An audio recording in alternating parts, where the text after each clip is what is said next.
Mari jemaat Tuhan, saya mengajak kita untuk berdoa bersama-sama, memohon pimpinan tuntunan Roh Kudus di dalam renungan firman Tuhan pada pagi hari ini. Kami datang kepadamu ya Tuhan. Kami tunduk diri, rendahkan hati, menaikkan ucapan syukur terima kasih untuk semua berkat penyertaan perlindungan-Mu dalam kehidupan kami, sehingga pada hari ini kami boleh ada di sini hanya karena anugerah Tuhan. Kami percaya Engkau berada dan Engkau bertakhta di atas puji-pujian umat-Mu. Dan tiba saatnya kami mau mendengarkan firman Tuhan. Urapi hamba-Mu, biarlah hamba-Mu menyampaikan firman-Mu sesuai dengan kehendak-Mu. Roh Kudus berdaulat di tengah-tengah ruangan ini, berdaulat di tengah-tengah rumah-rumah tangga dari setiap jemaat dan sahabat yang terhubung. Kami mau sambut firman Tuhan, mendengarkan firman Tuhan, merenungkan firman Tuhan, bahkan akan menerapkan firman Tuhan dalam hidup kami. Di dalam nama Yesus Tuhan dan Juru Selamat kami berdoa. Haleluya. Amin. Selamat pagi, selamat hari Minggu, selamat kita beribadah. Shalom saudara semua. Kita bersyukur sama Tuhan kalau pada pagi hari ini kita masih diberikan kesempatan untuk bisa beribadah. Meskipun masih di dalam konteks live streaming ministry ini. Ada beberapa rekan sahabat yang setia mengikuti live streaming ini, tetapi pada hari Minggu ini mereka sudah mulai ibadah komunal di gereja masing-masing, sehingga mereka tidak bisa mengikuti secara live streaming, tetapi mereka akan saksikan melalui tayangan YouTube yang akan di-upload beberapa jam setelah ibadah live streaming ini. Pertama-tama saya menyampaikan kepada jemaat Tuhan, mungkin jemaat dan teman-teman bertanya-tanya, mengapa pada hari Minggu ini, di kesempatan pelayanan ini, penampilan berbeda, ya, pengkhotbahnya tidak seperti biasanya, kostumnya, performance, penampilannya. Saya mau beritahukan kepada saudara-saudara bahwa Jakarta, atau pada saat ini Jakarta masih adalah ibu kota kita, negara kita Indonesia, akan merayakan ulang tahun ke-493, tepatnya pada tanggal 22 Juni, besok hari Senin. Sehingga hari Minggu ini saya tampil dengan khas Betawi. Jadi kalau saya tampil seperti ini, inilah khas Betawi dan kemudian khas ibu kota. Pada kesempatan ini saya mengajak kita untuk sama-sama merenungkan satu bagian firman Tuhan. Sifat firman Tuhan pagi hari ini lebih cenderung kepada devosi atau renungan. Untuk merenungkan kebaikan Tuhan dalam hidup kita, khususnya Jakarta yang diberkati Tuhan. Saya akan membacakan bagi saudara firman Tuhan yang terdapat di dalam kitab Yeremia pasal 29, dimulai dari ayat 1 sampai dengan ayatnya yang ke-7. Ini bagian firman Tuhan adalah surat Nabi Yeremia yang dikirimkannya kepada para bangsa umat Tuhan yang sedang berada dalam status tawanan atau buangan di negeri di luar Israel. Salah satunya di Babilonia atau di Babel. Firman Tuhan berkata begini, beginilah bunyi surat yang dikirim oleh Nabi Yeremia dari Yerusalem kepada tua-tua di antara orang buangan, kepada imam-imam, kepada nabi-nabi, dan kepada seluruh rakyat yang telah diangkut ke dalam pembuangan oleh Nebukadnezar dari Yerusalem ke Babel.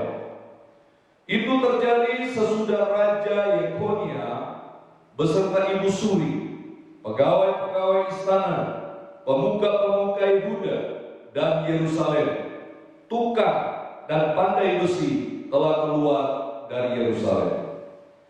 Surat itu dikirim dengan perantaraan Elasa bin Safan dan Gemaria bin Hilkiah yang diutus oleh Zedekia Raja Yehuda ke Babel kepada Nebukadnezar Raja Babel bunyinya.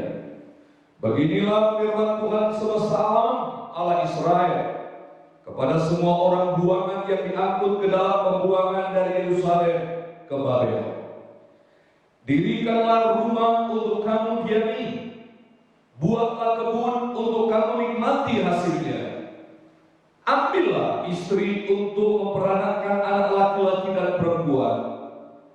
Ambilkanlah istri bagi anakmu laki-laki dan carikanlah suami bagi anakmu perempuan, supaya mereka melahirkan anak laki-laki dan perempuan, agar di sana kamu bertambah banyak dan jangan berkurang.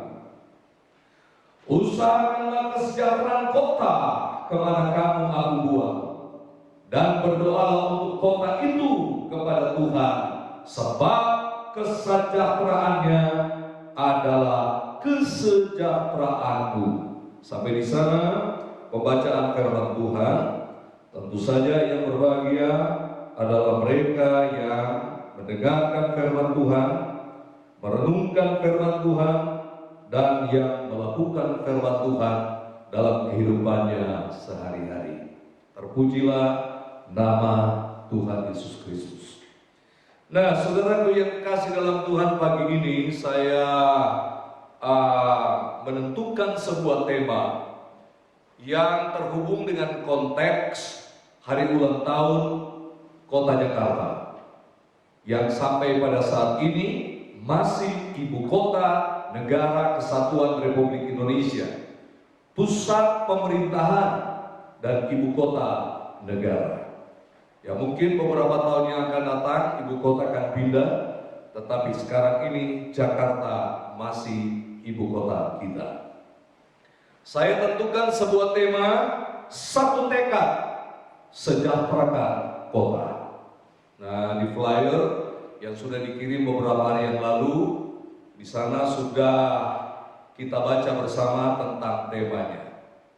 Nah, jemaat yang dikasihi Tuhan, fokus saya pada pagi hari ini adalah pada ayat yang ke-7.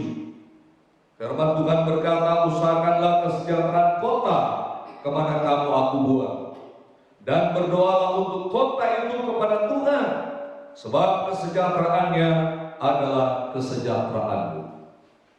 Dalam konteks ayat ini ada kata kemana kamu aku buang. Konteks ayat ini adalah bangsa Israel memang berada di dalam pembuangan. Mereka tidak berada di negara mereka yang namanya Israel atau Yehuda, tetapi mereka berada di kerajaan Babilonia. Mereka itu diangkut oleh raja hebat dari Babilonia bernama Nebukadnezar. Orang-orang hebat, orang-orang pilihan, orang-orang yang berkualifikasi bagus itu diangkut ke sana. Dan kita tahu bersama bahwa ada beberapa orang hebat yang kemudian mewarnai kekaisaran-kekaisaran besar setelah itu. Di dalamnya adalah Daniel, Sadrak, dan Abednego. Mereka berada di dalam status buangan, dibuang, dibawa sebagai tawanan ke negeri asing. Nah, bagaimana dengan konteks kita pada hari-hari ini? Apakah saya dan saudara yang bukan penduduk asli Jakarta, tetapi sebagai penduduk, ya boleh dikatakan ya melakukan semacam perjalanan dari daerah, dari desa, dari kampung di luar Pulau Jawa, luar Jakarta, menuju Jakarta, ya kita disebut orang buangan? Konteks ini berbeda. kita bukan orang buangan. Kita bukan tawanan yang diangkut dan kemudian dipindahkan di Jakarta dari luar negeri. Tetapi kita berada di Jakarta oleh karena kehendak kita sendiri, dan juga tentu saja oleh karena rencana Tuhan. Kita ada di Jakarta karena kerelaan dan sukarelanya kita untuk ada di sini. Karena Jakarta menjanjikan hal-hal yang menggoda untuk berprestasi di berbagai macam bidang. Saya kasih contoh, kenapa saya ada di Jakarta. Ya, tahun 78 akhir saya tinggalkan kampung halaman saya. Saya kemudian merantau ke ibu kota Jakarta dengan satu tujuan, ingin mengembangkan bakat yang ada dalam diri saya sebagai seorang yang suka berakting, suka sekali dengan drama, sandiwara, pertunjukan atau teater. Saya ingin mengembangkan bakat di dunia perfilman. Saya ingat ketika saya mau meninggalkan kampung halaman saya, tepatnya di sebuah desa pegunungan di daerah Sulawesi Utara, Minahasa Selatan, bagian atas lagi, bagian gunung. Saya seringkali sebut saya ini Highlander, orang yang berada dari dataran tinggi atau dari gunung, yaitu tepatnya di sebuah desa yang bernama Motorik. Dalam perpisahan, ibadah perpisahan, saya menyampaikan kepada mereka bahwa saya akan menuju ibu kota, dan kalian akan lihat bahwa saya akan kembali dengan predikat sebagai seorang aktor atau bintang film. Dan kemudian ada seorang bapak, pada waktu itu dia mungkin dipakai Tuhan di dalam karunia Tuhan. Dia bernubuat kepada saya. Nubuatnya itu bukan nubuat secara perfect, sempurna, tetapi membicarakan sesuatu tentang saya. Dia berkata kepada saya, engkau akan kembali ke kampung halaman nanti, engkau akan datang ke Manado, bukan sebagai bintang film, tetapi sebagai bintang yang Tuhan utus untuk kemudian menerangi kegelapan, yaitu menjadi hamba Tuhan. Saya kaget dengan nubuat itu, karena untuk menjadi seorang pendeta, menjadi seorang hamba Tuhan, saya paling gak suka. Tetapi ternyata memang rencana Tuhan luar biasa. Ketika melalui berbagai macam casting di Jakarta, untuk bisa saya mengembangkan bakat saya dalam dunia akting, berbagai macam casting saya ikuti, dan kemudian hampir menuju ke layar lebar. Tetapi Tuhan memanggil saya untuk masuk di dalam pelayanan. Betapa kagetnya saya karena dipanggil Tuhan dengan begitu jelas bahwa aku memakai engkau. Di dalam dirimu terpampang sebuah masa depan duniawi yang cemerlang, dalam bentuk penglihatan bola dunia yang ada dalam pelukan saya. Tetapi apa mau dikata?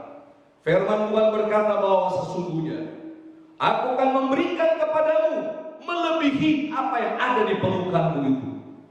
Aku ingin jadikan engkau sebagai hambaku untuk menjadi utusan, memberitakan Injil, memenangkan jiwa bagi aku. Saya menyerah dan saya mengikuti pendidikan sekolah Alkitab, dan puji Tuhan sampai saat ini saya tetap melayani Tuhan.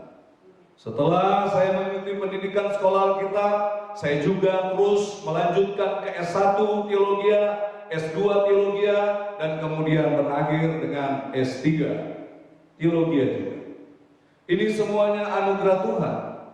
Yang tadinya saya rencana saya menjadi seorang aktor, tetapi kemudian Tuhan putar haluan menjadi seorang aktor rohani untuk bisa mementaskan dan memerankan apa yang Tuhan inginkan supaya banyak orang dimenangkan bagi Tuhan. Dan saya berada di Jakarta.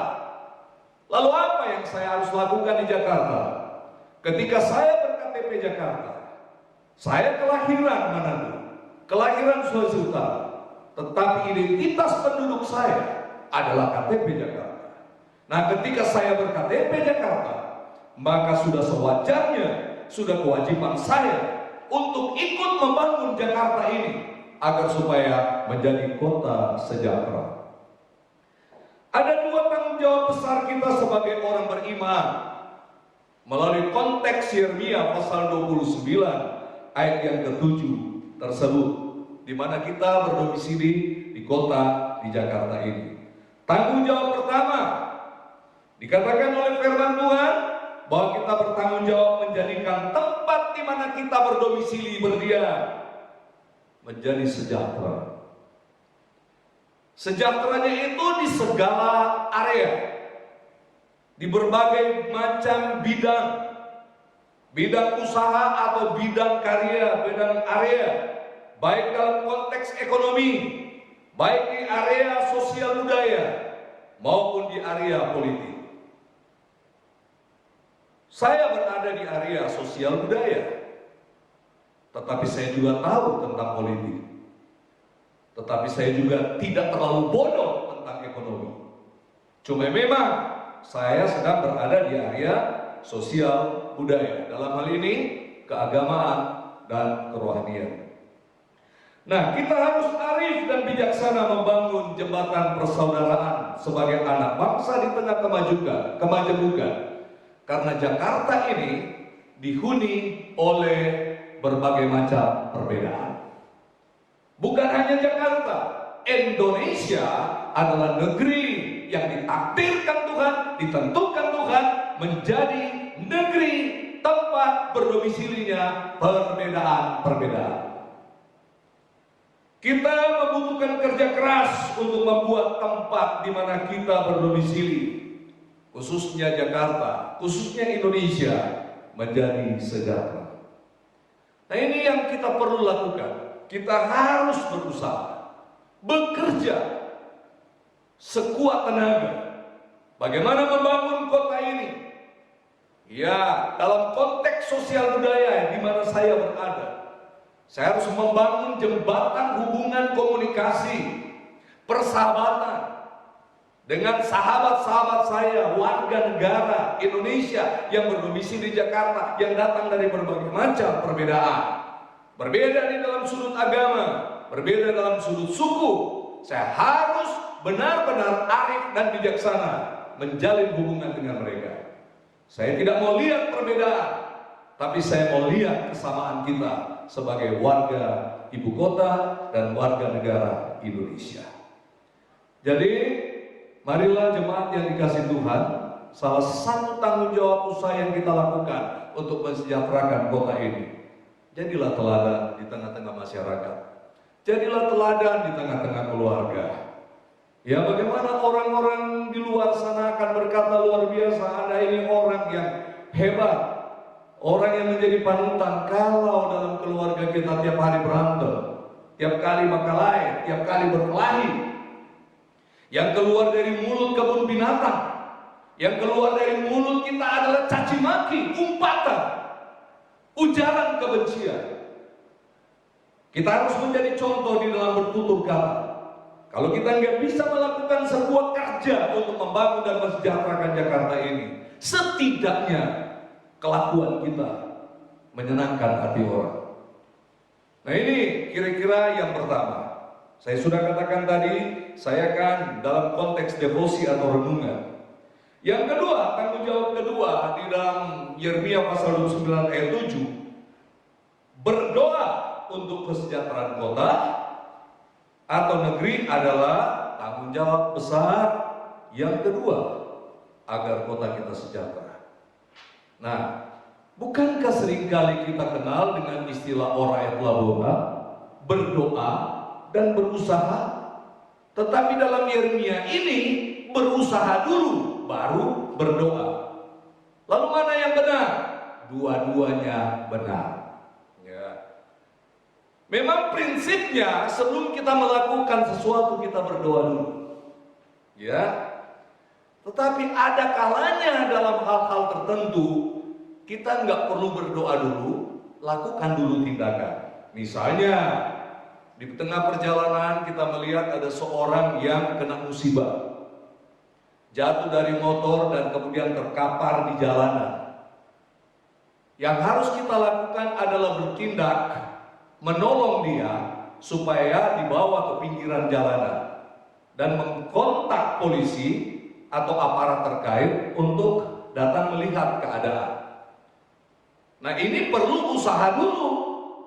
Kalau kita terapkan doa dulu, di tengah jalan kita berdoa, lalu doa kita itu panjang lebar, jangan-jangan kita juga akan ditabrak oleh kendaraan yang berlalu lalang di jalan itu.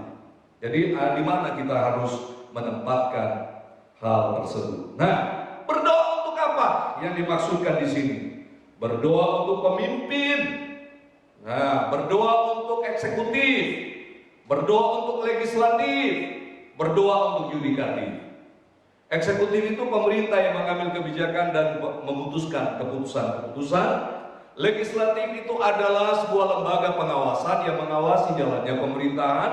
Yudikatif adalah lembaga keadilan atau peradilan yang mengadili apabila ada persengketaan di dalam sebuah lingkungan, kota ataupun negara.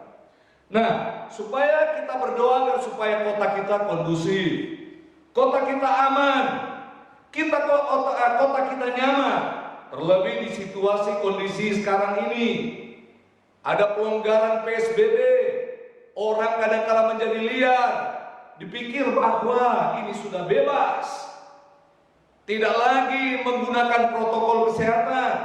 Akhirnya penambahan penularan COVID-19 tetap berlangsung.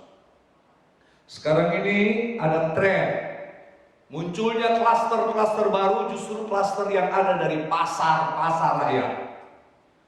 Untuk itu saya memberitahukan kepada saudara-saudara yang sering berlangganan dengan pasar rakyat untuk menjaga diri dan melakukan protokol kesehatan.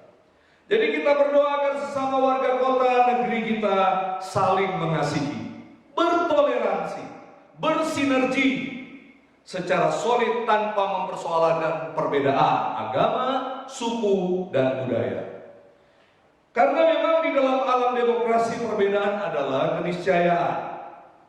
Kebinekaan adalah kekayaan yang harus kita syukuri. NKRI ada bukan hanya karena peran warga penganut agama tertentu atau suku tertentu, tetapi negeri ini ada karena peran semua elemen masyarakat yang berbeda-beda ini.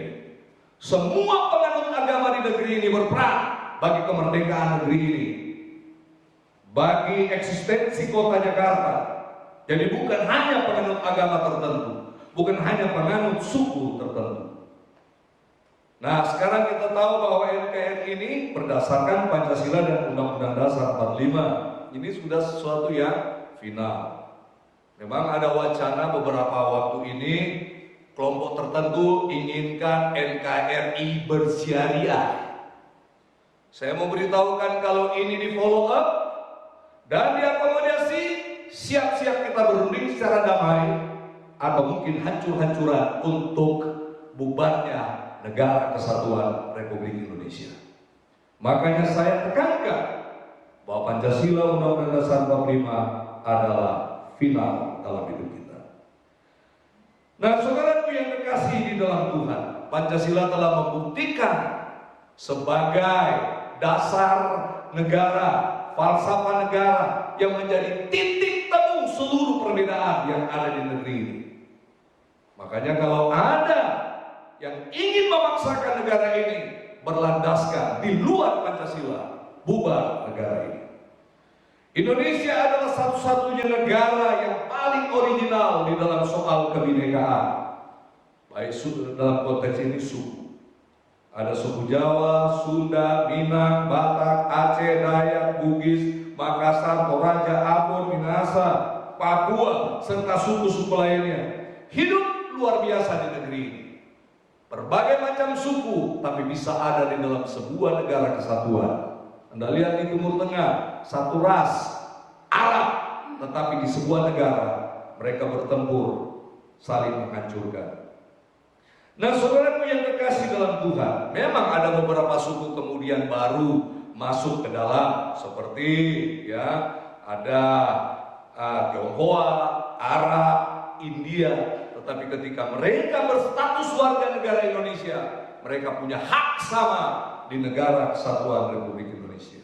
Kesimpulannya, saudara, mari kita tinggalkan fanatisme agama, fanatisme suku yang sempit, yang hanya menjauhkan kota kita tercinta atau negara kita tercinta dari kesejahteraan yang kita harapkan dan idam-idamkan. Hanya dengan bersinergi memadukan semua perbedaan sebagai kekuatan raksasa dalam tekad bersama, maka kota yang sejahtera pasti dapat diwujudkan. Saya mau menyampaikan bersama-sama dengan saudara tentunya, selamat ulang tahun ke-493 Jakarta. Kota bersama, semua yang berbeda. Sejahtera kotanya, bahagia warganya, menjadi harapan dan doa kita bersama. Kiranya Tuhan Yesus memberkati kita semua, dan marilah kita betul-betul dapat menunjukkan eksistensi untuk mensejahterakan kota. Satu tekad, sejahterakan kota. Kita bukan orang buangan di Jakarta. Kita ada di sini karena sukarela, karena sebuah tantangan untuk bisa menikmati kehidupan yang lebih baik lagi.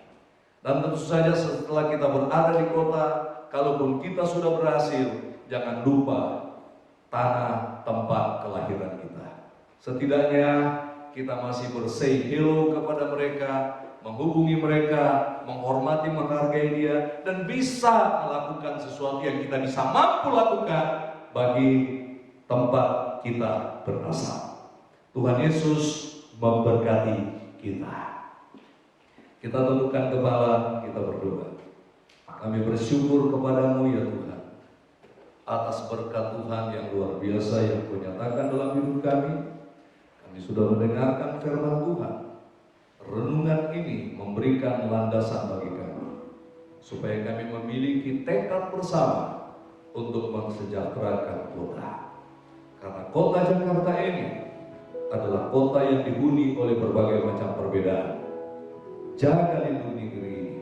Biarlah firman Tuhan ini dapat memberikan kepada kami landasan fondasi kuat, di mana kami harus berperilaku baik di tengah-tengah atau di tempat di mana kami berdiam dan berada, di mana kami melayani, di mana kami berusaha, di mana kami bekerja.